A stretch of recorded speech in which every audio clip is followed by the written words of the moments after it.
আসসালামু আলাইকুম প্রিয় দর্শক, অন্য মঞ্চের আলাপ চাইতায় আপনাদের সকলকে আমন্ত্রণ জানাই। খলিলুর রহমানের যুক্তরাষ্ট্র সফর, নির্বাচন নিয়ে পর্দার আড়ালে কি চলছে, এই প্রসঙ্গটা নিয়ে আপনাদের সামনে এই মুহূর্তে কথা বলবো। আমি এক কথায় শুরুতেই যদি বলি যে নির্বাচন নিয়ে আসলে কি চলছে, কিছু চলছে না।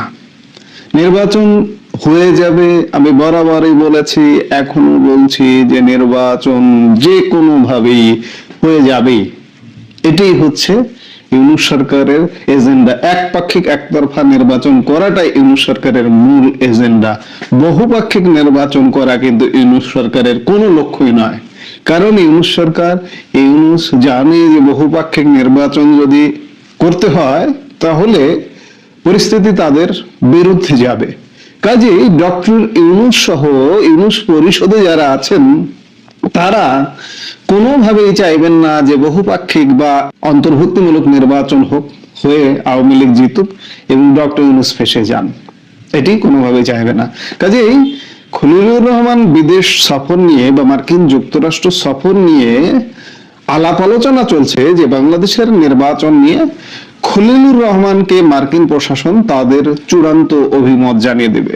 কিন্তু কি হচ্ছে, নির্বাচন তো অনেক দূরে এগিয়ে গেছে। ইতিমধ্যে মনোনয়নপত্র দাখিল হয়ে গেছে। শুধু তাই নয়, মনোনয়নপত্র যাচাই বাছাই, মনোনয়নপত্র বাতিল যে প্রক্রিয়াগুলো থাকে এবং আপিল, এই ধরনের কর্মকাণ্ডগুলো শুরু হয়ে গেছে। নির্বাচন কিন্তু অনেক দূর এগিয়ে এসেছে। আর মাত্র কয়েকদিন পরে, মাত্র এই যে 22 জানুয়ারি থেকে নির্বাচনী প্রচার শুরু হবে, আর 12 ফেব্রুয়ারি নির্বাচন হবে। কোন মহল কেউ কেউ বলছেন যে আওয়ামী লীগকে বাদ দিয়ে নির্বাচন করার বিষয়ে মার্কিন প্রশাসনের উপর নানা মহল থেকে চাপ তৈরি হয়েছে। মার্কিন প্রশাসন মনে করছে আওয়ামী লীগ ছাড়া ভোট হলে নির্বাচনের পর দেশে বড় ধরনের অশান্তি তৈরি হতে পারে। এমন আশঙ্কার কথা শেখ হাসিনা পুত্র সজীব ওয়াজেদ জয় একাধিকবার বলেছেন। আর মাত্র কয়েকদিন পরে আনুষ্ঠানিক প্রচার প্রচারণা শুরু হবে। অনানুষ্ঠানিক প্রচার প্রচারণা ইতিমধ্যেই চলছে। মার্কিন প্রশাসনের উপর চাপ তৈরি হয়েছে বাংলাদেশের নির্বাচনের, একপাক্ষিক নির্বাচনের এই যে হচ্ছে, এটার জন্য মার্কিন প্রশাসনকে কে চাপ দেবে? আসলে বাস্তবতা কি আছে মার্কিন প্রশাসনকে চাপ দেওয়ার মতো? নেই। সেই জায়গায় নির্বাচনটা আসলে হয়ে যাবে।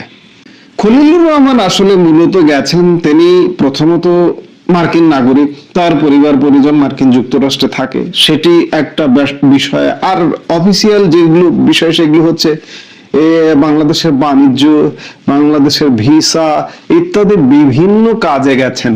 এরই মধ্যে স্থানীয় সময় গতকাল বৃহস্পতিবার বিকেলে ওয়াশিংটন ডিসিতে মার্কিন বাণিজ্য প্রতিনিধি অ্যাম্বাসেডর জেমিসন গ্রিয়ারের সঙ্গে খলিলুর রহমান সাক্ষাৎ করেছেন। এছাড়া তিনি সহকারী ইউএসটিআর ব্রেন্ডন লিন্সের সঙ্গে পৃথক বৈঠক করেন। গণমাধ্যম সূত্রে জানা যাচ্ছে যে ওয়াশিংটনে বাংলাদেশ দূতাবাসের প্রেস মিনিস্টার গোলাম মুর্তুজা বিষয়টি জানিয়েছেন। তিনি জানান, অ্যাম্বাসেডর গ্রিয়ারের সঙ্গে বৈঠককালে খলিলুর রহমান বাংলাদেশ ও যুক্তরাষ্ট্রের মধ্যে বাণিজ্য ব্যবধান কমানোর ক্ষেত্রে অগ্রগতির চিত্র তুলে ধরেন। তিনি বলেন, পারস্পরিক বাণিজ্য চুক্তিটি আনুষ্ঠানিকভাবে কার্যকর হওয়ার আগেই বাংলাদেশ যুক্তরাষ্ট্র থেকে আমদানি উল্লেখযোগ্যভাবে বৃদ্ধি করার মাধ্যমে বাণিজ্য ঘাটতি কমানোর ক্ষেত্রে বড় ধরনের সাফল্য অর্জন করেছে এবং চুক্তির কিছু গুরুত্বপূর্ণ দিক ইতিমধ্যে বাস্তবায়ন করেছে। এই পরিপ্রেক্ষিতে খলিলুর রহমান বর্তমান 20% পারস্পরিক শুল্ক কমানোর জন্য ইউএসটিআর এর কাছে প্রস্তাব দেন। অ্যাম্বাসেডর গিয়ার এই প্রস্তাবটি ইতিবাচকভাবে বিবেচনার আশ্বাস দেন। এছাড়া মার্কিন কাঁচামাল বা উপকরণ ব্যবহার করে তৈরি পোশাকের উপর যুক্তরাষ্ট্রের পারস্পরিক শুল্ক কমানো বা বাতিলের বিষয়ে ডক্টর রহমানের প্রস্তাবটি গুরুত্বের সঙ্গে বিবেচনা করতে তিনি সম্মত হন। উভয় পক্ষ পারস্পরিক শুল্ক চুক্তিটি দ্রুত চূড়ান্ত ও কার্যকর করার লক্ষ্যে অমীমাংসিত বিষয়গুলো দ্রুত সমাধানের বিষয়ে একমত পোষণ করেন। ডক্টর খলিলুর রহমান উল্লেখ করেন, দুই দেশের মধ্যে বাণিজ্য বৃদ্ধির ফলে আগামী দিনগুলোতে বাংলাদেশ ও যুক্তরাষ্ট্রের ব্যবসায়ীদের মধ্যে যোগাযোগ উল্লেখযোগ্যভাবে বাড়বে বলে আশা করা হচ্ছে।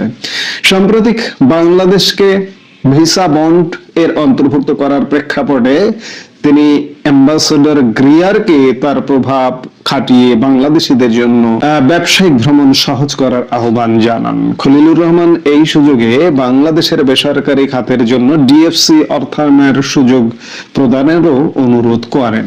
অ্যাম্বাসেডর গ্রিয়ার এই বিষয়গুলোতে সহযোগিতার আশ্বাস দেন। এছাড়া খলিলুর রহমানের ভ্রমণ সূচি সম্পর্কে যেটি জানা গেছে যে মার্কিন পররাষ্ট্র দপ্তরের রাজনীতি বিষয়ক আন্ডার সেক্রেটারি অ্যালিসন হুকারের সঙ্গে জাতীয় নিরাপত্তা উপদেষ্টার একটি বৈঠকের কথা রয়েছে। ওই বৈঠকে দক্ষিণ ও মধ্য এশিয়া বিষয়ক সহকারী পররাষ্ট্রমন্ত্রী পল কাপুর এবং দিল্লিতে মার্কিন রাষ্ট্রদূত ও দক্ষিণ ও মধ্য এশিয়া বিষয়ক যুক্তরাষ্ট্রের বিশেষ দূত সার্জিও গৌরো উপস্থিত থাকবেন। এর পাশাপাশি যুক্তরাষ্ট্রের সহকারী বাণিজ্য প্রতিনিধি ব্র্যান্ডন লেন্সের সঙ্গে জাতীয় নিরাপত্তা উপদেষ্টা খলিলুর রহমানের বৈঠকের কথা রয়েছে। আমরা যে মুহূর্তে ভিডিওটা নির্মাণ করছি ইতিমধ্যে হয়তো অনেকের সাথে বৈঠক হয়েও গেছে। খলিলুর রহমান গেছেন বৃহস্পতিবার সকালে পৌঁছেছেন ওয়াশিংটন ডিসিতে। বৃহস্পতিবার তিনি আলাপ করেছেন, আজকে করবেন, মূলত 5 দিনের সফরে আগামীকালকে করবেন, তারপর পরশু তিনি দেশের উদ্দেশ্যে রওনা দেবেন। যাই হোক, যে বা যাই বলুন না কেন, যে নির্বাচন নিয়ে খলিলুর রহমানকে বার্তা দেবে, একটা কথা মাথায় রাখবেন যে খলিলুর রহমানরা বা ইউনূসরা হচ্ছে মার্কিন সরকারের এজেন্ট, ডিলারশিপ নিয়েছে বাংলাদেশের। মার্কিন স্বার্থ এবং ডক্টর ইউনূসদের স্বার্থ ছাড়া বিশেষ কোনো চাপে না পড়লে অন্ততপক্ষে ইনক্লুসিভ নির্বাচনের চিন্তা করবেন না। আমরা সেটাই দেখতে পাচ্ছি এখন পর্যন্ত। চাপ যে আসবে না 15 দিন পর 7 দিন পর এটি বলবো না, কিন্তু এখন পর্যন্ত যেটি বাস্তবতা সেটি হচ্ছে যে নির্বাচন হয়ে যাচ্ছে। এই যে কেউ কেউ বলছেন যে নির্বাচন নিয়ে বার্তা দেওয়ার জন্যই খলিলুর রহমানকে ডেকে নিয়েছে মার্কিন প্রশাসন। ডেকে নেওয়া লাগবে না, ডেকে নেওয়ার দরকার হয় না। বার্তা দিয়ে দিতে পারে যে কোনো ভাবে যে ডক্টর ইউনূস আপনি সবাইকে নিয়ে ইলেকশন করেন, কিন্তু বাস্তবতা যেটি মনে হচ্ছে যে এখন পর্যন্ত এই ধরনের কোনো বার্তা নেই। কাজেই এই যে একতরফা নির্বাচনটা হচ্ছে এটা সবাই জানে যে এই নির্বাচনটা আসলে টিকবে না। এটা 3 মাসও টিকতে পারে, এটা 6 মাসও টিকতে পারে। এটা আসলে চাপের উপরে নির্ভর করবে, রাজনৈতিক পক্ষগুলো কতটা চাপ দিচ্ছে কিংবা দেশ কতটা শান্ত থাকছে, দেশ অস্থির হচ্ছে এবং সেই অস্থিরতার প্রেক্ষাপটে কি ঘটছে তার উপরে ডিপেন্ড করবে। কারণ সব পক্ষ ধরে নিয়েছে যে নির্বাচনটা হয়ে যাচ্ছে। কাজেই নির্বাচন নিয়ে খলিলুর রহমান যে নির্বাচনের জন্য মার্কিন যুক্তরাষ্ট্রে সফরে গেছেন তা নয়। ব্যবসা বাণিজ্য, অর্থনীতি, এই যে নতুন ভিসা বন্ড ইত্যাদি এই বিষয়গুলো, ভিসা বন্ডের মধ্যে বাংলাদেশ ঢুকেছে। উত্তর দক্ষিণ আমেরিকার বা আফ্রিকার যে ক্ষুব্ধ রাষ্ট্রগুলোর কাতারে অলরেডি বাংলাদেশ ঢুকে গেছে। বাংলাদেশে কোনো মানুষ মার্কিন যুক্তরাষ্ট্রে যেতে হলে আপনারা জানেন ভিসা বন্ডের বিষয়টি কমপক্ষে 6 থেকে 19 লক্ষ টাকা পর্যন্ত এই ভিসার এগেনস্টে জামানত দিতে হবে। এই বিষয়গুলো নিয়ে মূলত খলিলুর রহমান গেছেন। আর নির্বাচন নিয়ে যে সব আলাপ সালাপ, নির্বাচন হয়ে যাবে। আবারও বলছি, শেষ পর্যন্ত বলছি যে নির্বাচন হয়ে যাওয়ার পথেও এখনো পর্যন্ত বাংলাদেশ আছে। এই মুহূর্তে এ পর্যন্ত। ইউনূস বাংলাদেশের ক্ষমতায় বসার পর থেকে বাংলাদেশ আন্তর্জাতিক পরিমণ্ডলে একের পর এক চমক দেখিয়ে যাচ্ছে। পৃথিবীর সবগুলা সেক্টর বাংলাদেশিদের জন্য বন্ধ হয়ে যাচ্ছে।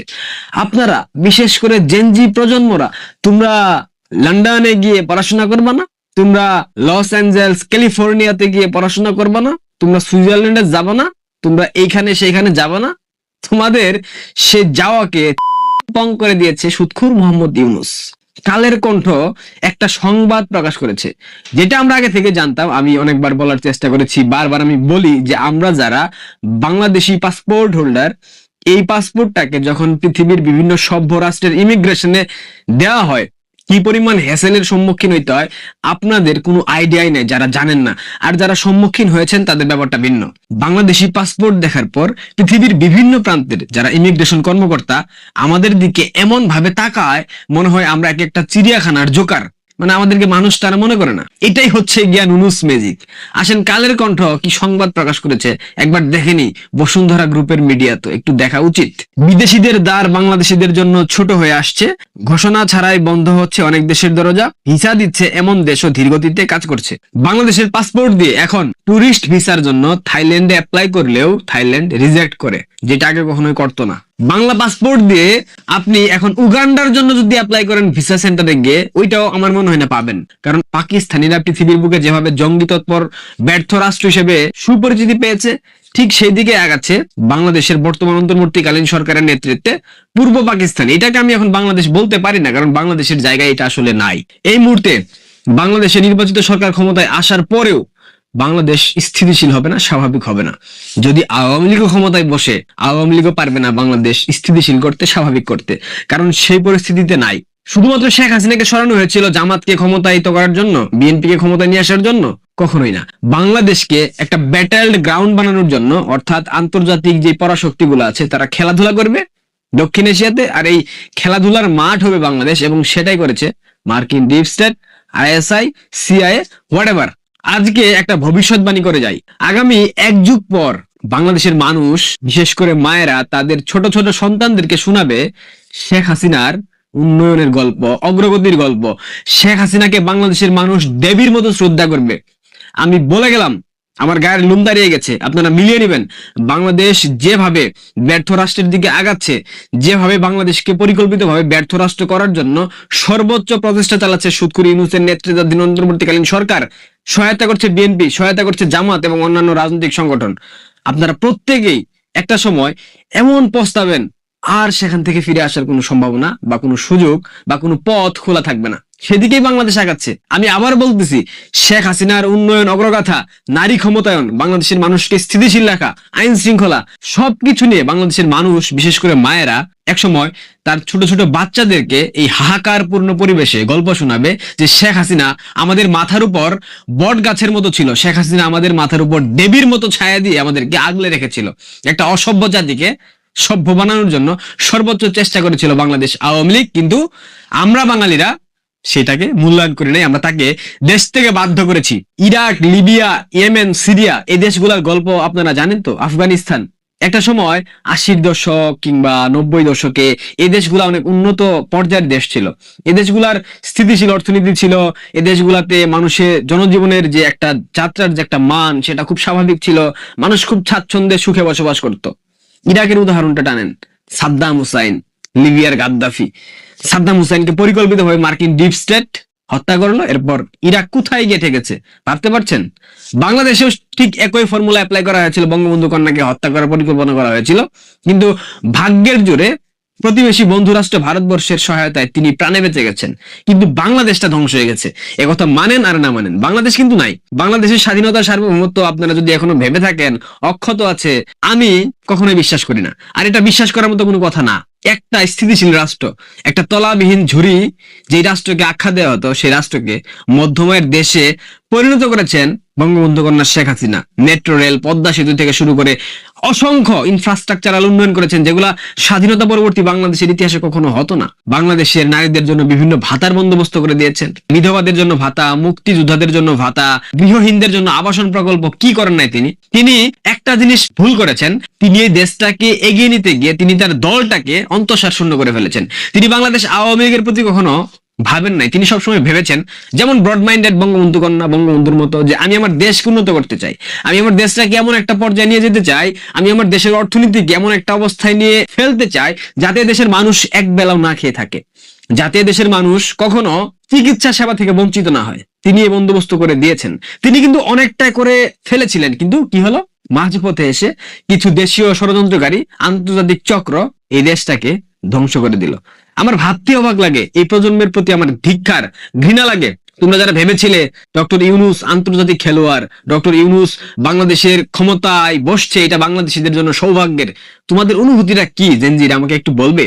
আমার কমেন্ট বক্স উন্মুক্ত, আমি আমার পার্সোনাল হোয়াটসঅ্যাপ নাম্বার এই ডেসক্রিপশনে দিব, তোমরা আমাকে এসএমএস করে বলবা। তোমরা যদি আমার সাথে কেউ টক শোতে আলোচনা করতে চাও, আমি তোমাদের জন্য একটা টক শো আয়োজন করবো শুধুমাত্র জেনজিদের জন্য। তোমাদের মতামত আমি জানতে চাই, তোমাদের ভবিষ্যৎ, ধ্বংস হয়ে গেছে। তোমরা মানো কিংবা না মানো, তোমাদের জন্য পৃথিবীর সবগুলা দ্বার বন্ধ হয়ে যাচ্ছে। তোমরা পৃথিবীর কোথাও গিয়ে তোমাদের শিক্ষা গ্রহণ করতে পারবে না। তোমরা যে উচ্চতর শিক্ষা নিয়ে একটা উন্নত জীবনযাপনের জন্য ইউরোপ আমেরিকার মতো দেশগুলোতে পাড়ি জমাবা, সেই সুযোগ আর বাংলাদেশের এই বর্তমানে নাই। শেষ করে দিয়েছে ডক্টর ইউনূস, একদম ধ্বংস করে দিয়েছে। এই ইউনূস শেষ করে ফেলেছে। মানে আমার ভাবতে অবাক লাগতেছে, একটা স্থিতিশীল রাষ্ট্রকে কিভাবে ষড়যন্ত্রের মাধ্যমে ধ্বংস করে দিল। আন্তর্জাতিক পরাশক্তির গ্রাউন্ড হবে, খেলার মাঠ হবে বাংলাদেশ, এবং সেটা অলরেডি হয়ে গেছে। এই মুহূর্তে আমাদের প্রতিবেশী বন্ধু রাষ্ট্র ভারতবর্ষ যদি তাদের সকল ধরনের খাদ্যদ্রব্য রপ্তানি করা বন্ধ করে দেয় উইথ ইন 30 days, অর্থাৎ 30 দিনের মধ্যে বাংলাদেশে দুর্ভিক্ষ শুরু হবে। এটা গল্প না, এটা বানানো কথা না, এটা বাস্তবতা, এটাই ধ্রুব সত্য। ভারত যদি আমাদেরকে সহায়তা করা বন্ধ করে দেয়, বাংলাদেশে দুর্ভিক্ষ শুরু হবে। আর ভারত সহায়তা বন্ধ করবে না, কারণ দুর্ভিক্ষ শুরু হলে ভারতের 7 sisters আক্রান্ত হবে। কারণ দুর্ভিক্ষ হলে বাংলাদেশের মানুষ ভারতের সীমান্ত আশ্রয় নেবে, ভারতবর্ষে অনুপ্রবেশের চেষ্টা করবে। এই রিস্ক ভারত নেবে না।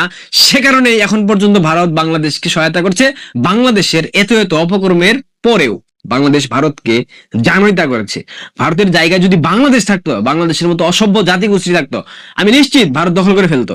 ধরে নিন বাংলাদেশের ভূখণ্ডটা ভারতের আর ভারতের ভূখণ্ড বাংলাদেশের। ভারত যদি বাংলাদেশের সাথে এরকম করতো, এর অর্ধেক করতো, এতদিনে বাংলাদেশের এই অসভ্য সরকার ব্যবস্থা, এই অসভ্য জাতি ভারতকে গিলে ফেলতো। কিন্তু ভারত বন্ধুত্বের পরিচয় দিয়েছে, ভারত যথেষ্ট সহনশীলতার পরিচয় দিয়েছে। এখন এই সহনশীলতাকে, এই বন্ধুত্বের সম্পর্ককে যদি আমরা দুর্বলতা ভেবে প্রতিনিয়ত ভারতকে আক্রমণাত্মক কথা বলি, আক্রমণাত্মক ভাষায় গালমন্দ করি, সমালোচনা করি, সেটা কোনোভাবেই কাম্য নয়। কূটনীতি অনেক বড় একটা বিষয়। রাষ্ট্র পরিচালনা করা, কূটনৈতিক বিষয়বস্তু সবকিছু ঠিকঠাক রাখা অনেক কঠিন।